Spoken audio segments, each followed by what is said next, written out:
What simple thing can accidentally end your life? I'm a safety engineer at a chemical plant, and here's something that terrifies me. Leaving your car running in an attached garage. People don't realize how quickly carbon monoxide can seep into their homes. Had a close call with this myself last winter. Was warming up my car while getting ready for work, got distracted on a long phone call, and completely forgot about it.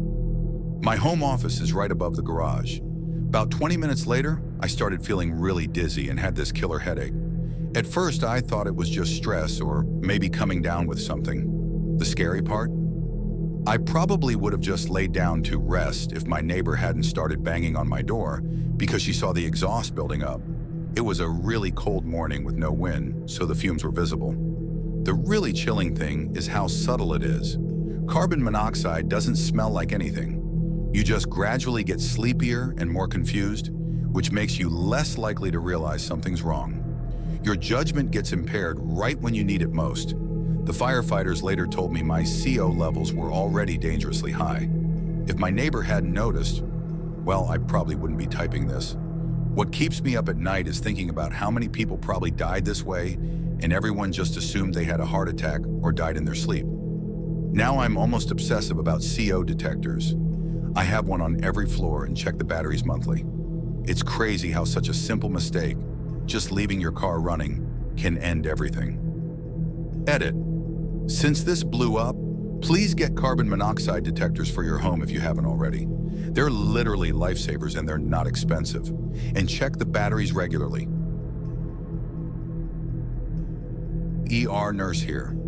After 15 years in the emergency department, I have to say, button batteries. Those little flat silver batteries you find in watches, small toys, key fobs, etc. Most people have no idea how deadly these can be if swallowed, especially for kids.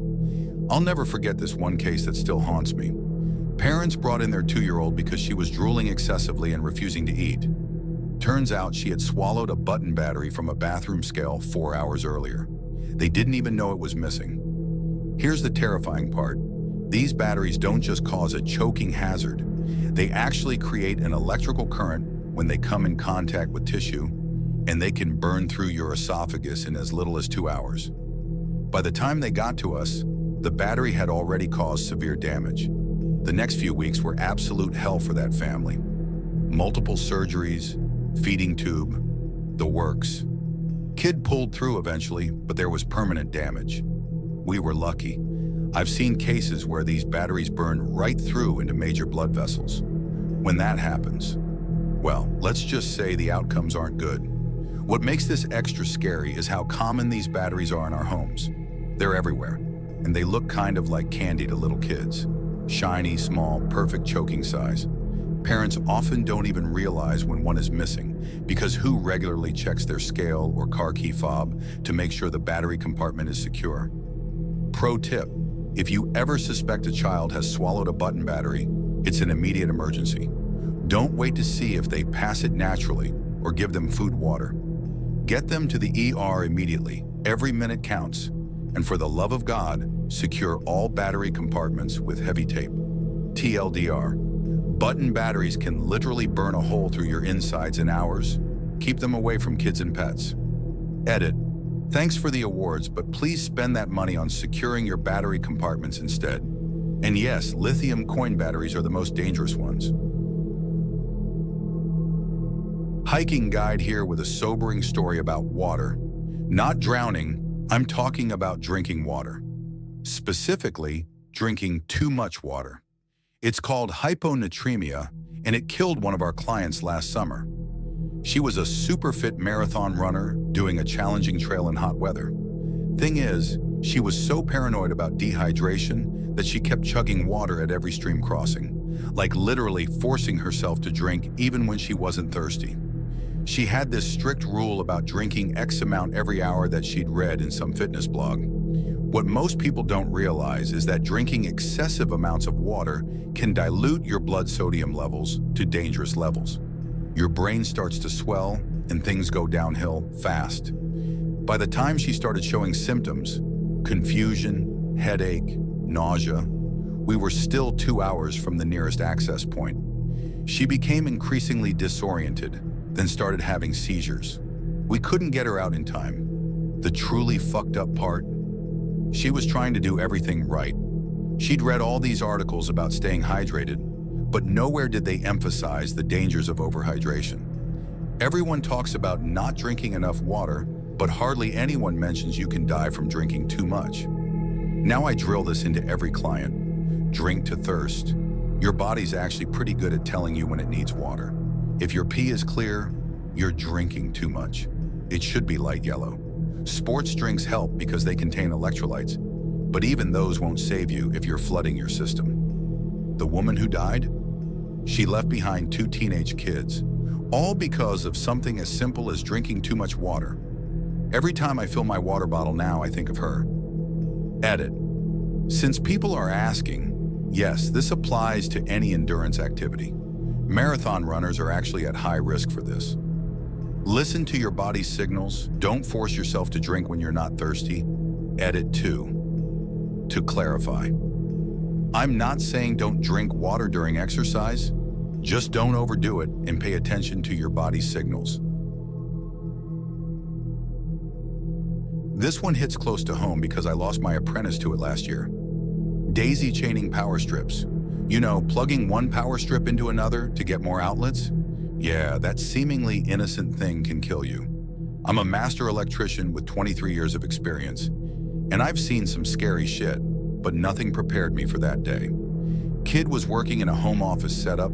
Client wanted about 15 different devices plugged in. Instead of telling the client they needed proper electrical work done, he daisy-chained 3 power strips together. The last one was a cheap Amazon knockoff that claimed to handle way more watts than it actually could. That afternoon, while the client was out, the cheap strip overheated. The plastic melted, exposed live wires, and when my apprentice went to unplug everything, because he smelled burning, he got hit with 120 volts straight through his heart. He was only 19. The worst part? His mom still texts me sometimes asking if there was anything she should have taught him about electrical safety. Here's what people need to understand. Each power strip you add to the chain increases resistance and heat. Most household circuits are rated for 15 or 20 amps. But when you start daisy chaining, you're creating multiple points of potential failure. All it takes is one cheap component, one loose connection, or one overloaded circuit to start a fire or create a lethal shock hazard. I've gutted my whole house since then. Every room has adequate outlets now, properly spaced and grounded. I check every power strip in the house monthly for signs of wear or damage, and I've made it my mission to inspect my clients' setups for free if they've got home offices. Simple rule: if you need more outlets, get an electrician to install them properly. Your life is worth more than the $200 you'll save by daisy chaining power strips. Edit. Holy shit, this blew up. To answer common questions, yes, even surge protectors can fail this way. No, the expensive ones aren't necessarily safer when daisy-chained. If you must use a power strip, buy UL-listed ones from reputable manufacturers. 1 power strip per outlet, period. No exceptions. Been working in the NYC subway system for 11 years, and let me tell you about something that almost killed me and kills several people every year. The gap between the subway platform and the train. I know it sounds ridiculous. There are literally announcements saying, "Watch the gap," that everyone ignores. But hear me out. 3 years ago, I was working a late shift at Union Square Station. Lady drops her phone between the train and platform just as the doors are closing. Train's about to leave, but she decides she needs that phone right now. Before anyone can stop her, she squeezes down into the gap to reach it. What most people don't realize is there's a third rail down there carrying 625 volts of electricity. That's enough to kill you instantly. Plus, the space is way tighter than it looks from above. She got stuck, like completely wedged. The train couldn't move because she was partially under it. I was the first responder on scene. When I got down there to help her, after cutting power to the third rail, I could see the pure terror in her eyes. She couldn't expand her chest properly to breathe because of how tight the space was. Took us 45 minutes to get her out. She had severe bruising and a broken rib, but she was alive. Others haven't been so lucky.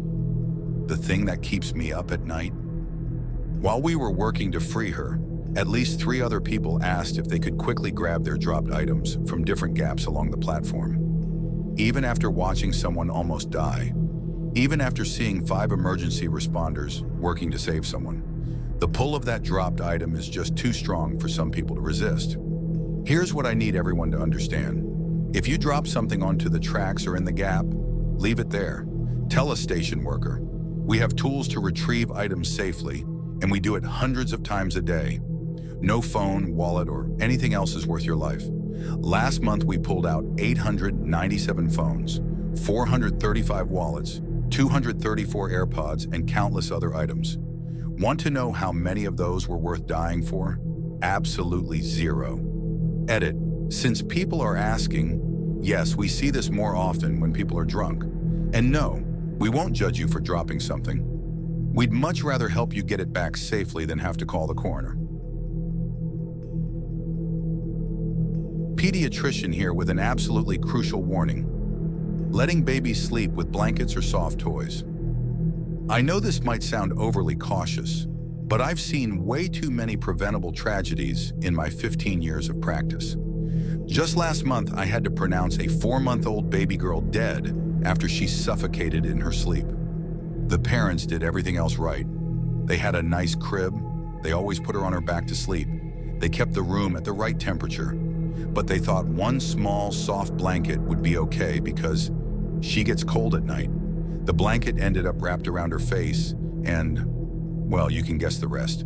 The mother's screams when we told her still echo in my head. What makes this especially heartbreaking is how the parents torture themselves afterward. But my mom used blankets with me, or everyone in our Facebook group uses them. The thing is, babies can't control their movements well enough to push things away from their faces. Their neck muscles aren't strong enough, and their survival reflexes aren't fully developed. It takes just a few minutes for a baby to suffocate when their airways are blocked. The worst cases I've seen involve well-meaning grandparents who insist, "We did it this way and our kids turned out fine." Yeah, your kids survived. You're not seeing the ones who didn't. It's called survival bias. For every "my baby was fine" story, there are countless devastating ones that don't get told because the parents are too traumatized to share them. Instead of blankets, use sleep sacks or wearable blankets. Keep the crib completely empty, except for a fitted sheet on a firm mattress. No pillows, no bumpers, no stuffed animals, nothing until they're at least 12 months old. Yes, it looks sparse and uncomfortable to us adults, but that's exactly what makes it safe for babies. And please, please don't fall for those aesthetic nursery inspiration posts on Instagram showing cribs full of pretty blankets and stuffed animals. Those are photo shoots, not safe sleep environments. Your baby's life is worth more than a cute picture. Edit. Thanks for the gold, but please donate to SIDS awareness organizations instead. And yes, this applies to naps too, not just nighttime sleep. Edit 2. For those asking about temperature, dress your baby in layers of fitted clothes instead of using blankets. If you can keep the room between 68 to 72 degrees Fahrenheit, 20 to 22 degrees Celsius, that's ideal. High school chemistry teacher here with a terrifying story about something seemingly innocent. Mixing household cleaners. Not talking about complex chemical experiments, just regular cleaning products under your sink right now. Lost my cousin Sarah 3 years ago because she was trying to deep clean her bathroom. She mixed bleach with a toilet bowl cleaner that contained ammonia, created chloramine gas. She was found unconscious in her bathroom by her roommate, but it was too late. The worst part? She was a smart person, worked in marketing, read books constantly, always did her research. But this one time she thought, stronger cleaning power equals better results. Let me break this down in simple terms. When you mix bleach with ammonia, found in many cleaning products, you create chloramine gas. Mix bleach with vinegar, chlorine gas. Bleach with rubbing alcohol, chloroform. These aren't just strong fumes that'll give you a headache. They can literally kill you in minutes. Your lungs start burning from the inside out. What haunts me most is teaching this in my chemistry class now. Every year, I show my students the cleaning products under their sinks and have them read the ingredients. Without fail, several students realize they or their parents have made these deadly combinations before. Oh yeah, my mom does this all the time to get tough stains out. They have no idea how close they've come to disaster. The really insidious part? The symptoms start with mild irritation, burning eyes, coughing, trouble breathing. But people often push through it because they think cleaning products are supposed to smell strong or no pain, no gain. By the time you realize something's seriously wrong, the damage is already severe. Sarah probably thought she just needed to power through the cleaning session. Golden rule: never mix cleaning products, period. If one product doesn't work, rinse thoroughly and try a different one later. And for God's sake, read the labels. Edit: since people are asking, yes, even natural cleaning products can create dangerous reactions. And no, opening a window isn't enough protection when these gases form. Edit 2. To those sharing stories about cleaners they've mixed before, you're not stupid, you were lucky. Please stop doing it. Long-haul trucker here, 17 years on the road, and the most dangerous thing I see every single day isn't what you'd expect. It's not drunk drivers or bad weather. It's people who don't understand how truck blind spots work. Specifically, pulling in front of a truck and slowing down. Lost my best friend Tom to this exact situation 2 years ago, but he was the truck driver, not the one who pulled in front. Some lady in a BMW cut in front of him and slammed her brakes because she was about to miss her exit. Tom swerved to avoid her, jackknifed his rig, and went over the guardrail. The lady drove off, probably never even knew what happened. They found his truck at the bottom of a ravine. Here's what car drivers don't understand. A fully loaded semi can weigh up to 80,000 pounds. That's about 20 regular cars. When we're going 65 miles per hour, we need the length of 2 football fields to come to a complete stop. 2 football fields. And that's in perfect conditions. Add rain, snow, or worn brakes, even longer. But here's the truly terrifying part. When you pull in front of us and we can't see you anymore, you've basically played Russian roulette with both our lives. There's this space right in front of our cab where smaller vehicles completely disappear from view. We call it the suicide zone. If you break in that zone, we literally cannot see you until it's too late. Ever since Tom died, I've been counting how many times per day someone cuts in front of my truck and immediately brakes. Average is 12. That's 12 times every single day that I might have to choose between killing someone else or killing myself. The math is simple and brutal. Either I hit them and probably kill them, or I swerve and probably kill myself. Pro tip: if you can't see the truck's mirrors, the truck driver can't see you. And for the love of God, if you need to exit, miss it and take the next one. Better to drive an extra 5 minutes than end up in a body bag. Edit: thanks for all the awards. If you want to honor Tom's memory, just give trucks space. Lots of space. More than you think you need. Then double it. Edit 2. Yes, this applies to all large vehicles, buses, RVs, etc. Anything bigger than your car needs more space to stop than you think. ICU nurse here, and I need to warn everyone about something that nearly killed one of my patients last week. Taking medications with grapefruit juice. Yes, you read that right. Grapefruit juice. Sounds ridiculous, right? Until you understand what happened. Had a patient, mid-50s, otherwise healthy, who was on a common blood pressure medication. She decided to go on a health kick and started drinking grapefruit juice every morning with her meds because she read somewhere that grapefruit was good for heart health. Within 3 days, she was in our ICU with dangerously low blood pressure and irregular heartbeat. Her blood levels of the medication were through the roof. Here's the scary part that most people don't know. Grapefruit juice inhibits an enzyme in your intestines that normally breaks down many medications. Without this enzyme, you end up absorbing way more of the drug than you're supposed to. It's like accidentally taking 3 to 5 times your prescribed dose, and this effect can last up to 72 hours after drinking the juice. This isn't just about blood pressure meds either.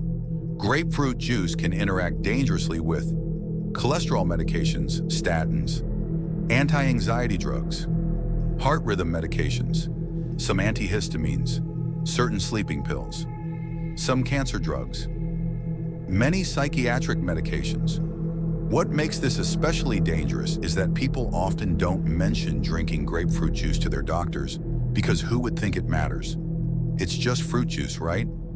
My patient certainly didn't think to mention it until we specifically asked. She kept saying, "But I was trying to be healthy." The woman in my ICU got lucky and we figured it out in time. But I've seen cases where patients weren't so fortunate. One guy had a massive muscle breakdown reaction, rhabdomyolysis, from his cholesterol medication interacting with grapefruit juice, ended up with permanent kidney damage. TLDR. Always read those medication warnings about grapefruit juice. They're not kidding. And tell your doctor about any dietary changes, even if they seem insignificant.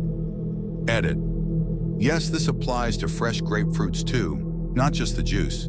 And no, other citrus fruits generally don't have the same effect, except Seville oranges, but those are rare in the US.